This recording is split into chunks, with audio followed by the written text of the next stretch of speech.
Thank you, John, for sitting down with me this evening. No problem. Thank you. Now, our objective for this evening is to find out how brothers sustained during the COVID-19, during the pandemic.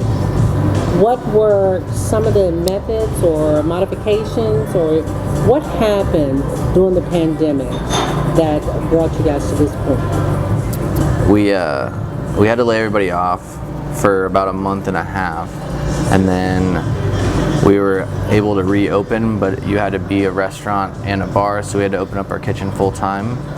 And so that was interesting. I mean, the city had quite a few regulations for grounds for the bar being open, actually. Like, people had to order food, they had to be sitting down in a seat, they had to be wearing a mask to and from everywhere they're going. So it was a lot of, hey man, can you put your mask on for me? Hey, like, you gotta have masks to come inside. And just, I mean, it was a bit overwhelming at first.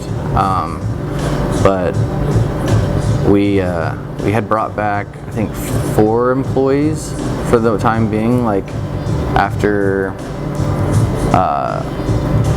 it would have been closed in March, reopened at the end or the beginning of May, and the whole food aspect, me and the other manager at the time were in the kitchen 12 hours a day so we could maintain business. Really had to, I mean, we're fairly clean, but I mean, just through the pandemic, just so that people felt more comfortable, we were sanitizing everything. We were all wearing gloves most of the time for a lot of transactions.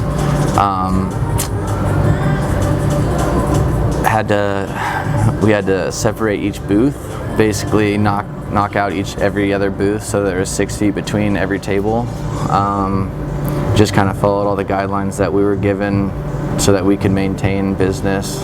But then that slowly spiraled into November being where you couldn't be open unless you had food, which that had ended briefly during the summer, I believe. But then come November, we had to close at, I think, 9 or 11. There was a couple different times put out, and so we started offering like to-go drinks and stuff like that, following those guidelines, and that was pretty interesting just to see like people still wanting to come in and grab those Long Islands that we have and then take those home. And I'm just like, it's such a weird thing when the whole time I worked here, it's, hey man, you can't leave with a drink in your hand at all. So we had to, the second time we had to lay everybody off again. It was super rough, just because I cared about the staff quite a bit. Like, we were all pretty good friends. We had been working together for quite a long time, and a lot of them had to get other jobs, and we tried to rehire who we could, or who hadn't already went and found another job back in 2021. Would have been spring when we started hiring back more employees, which it was just me and the GM for almost 4 months at the end of the year of 2020. So you and the GM were the only employees at one time? Mm-hmm. So once the requirement to serve food, we kind of just went back to the same style of just serving drinks. And so either he would sit at the door on busier nights so that we didn't have like an issue with underage kids, just because it's better to have that filter up there than have to deal with it at the bar. Or we would both bartend, and once we got a door guy, it was way smoother, just because having 2 people behind a bar this size is absolutely necessary. Exactly. Okay, so tell me a little bit about the history of Brothers. Where did the name come from, and who are the brothers? So it'd be Mark and Eric Fortney.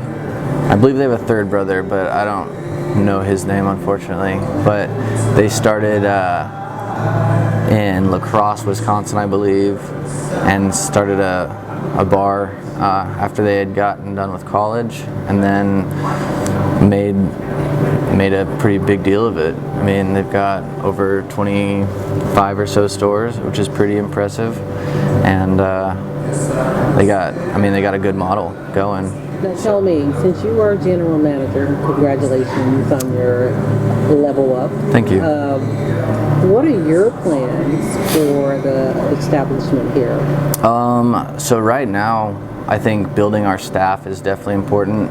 I think it's one of the hardest things to retain, like people that have bartended with me for super long. They kind of had to move on. I mean, people don't stay bartenders forever. Some do. Some make a career out of it, but it's finding like the right help, I think, is really challenging right now. A lot of people have a lot of things going on, and the bar life is pretty taxing when you're here until 3 o'clock every Thursday, Friday, Saturday. But outside of that, I mean, we're trying to do more event stuff, kind of throw like more, themed things are fun, and I think it creates attraction, but that only works during the school year. So during this holiday season, business is rough, so you're kind of just like, all right, we're just making till next week. We're gonna buckle down and hammer on once the kids get back, and then trying to figure out what to do during the summer as well, where like we're either gonna have like more games going in here. Like I want to get some more attraction games so that people got more to do, I guess. Okay. I mean, drink specials are always solid here, so that's always something that is appealing, but it's not quite enough. Like there needs to be something unique that people are like, we need to go to Brothers because they have this, or they're doing this, you know what I mean? So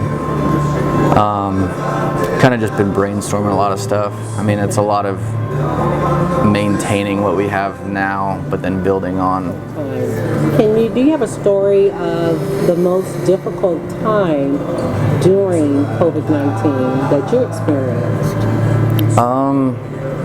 I think just that every week I felt like there was different rules going into effect, and I think keeping up with the mask mandate, telling kids they need to put a mask on, like it got really challenging when I have to tell kids they need to sit in their seat, and it feels like I'm like a high school administrative assistant telling kids like, hey, you can't be running around the lunchroom, when the bars are supposed to be this place of being able to socialize and let loose and kind of enjoy yourself. It's not this place that you're supposed to be like sit up straight, you know, like it took out like the fun side of the bar, and I think it was bold of those rules to go into effect and think that people were going to respect them. But I mean, for the most part, nobody really got out of hand by any means.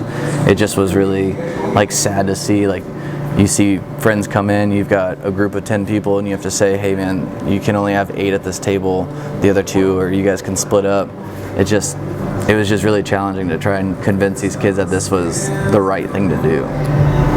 Some of those mandates have opened up, and so now you have your plate open for creative ideas. So. Yep.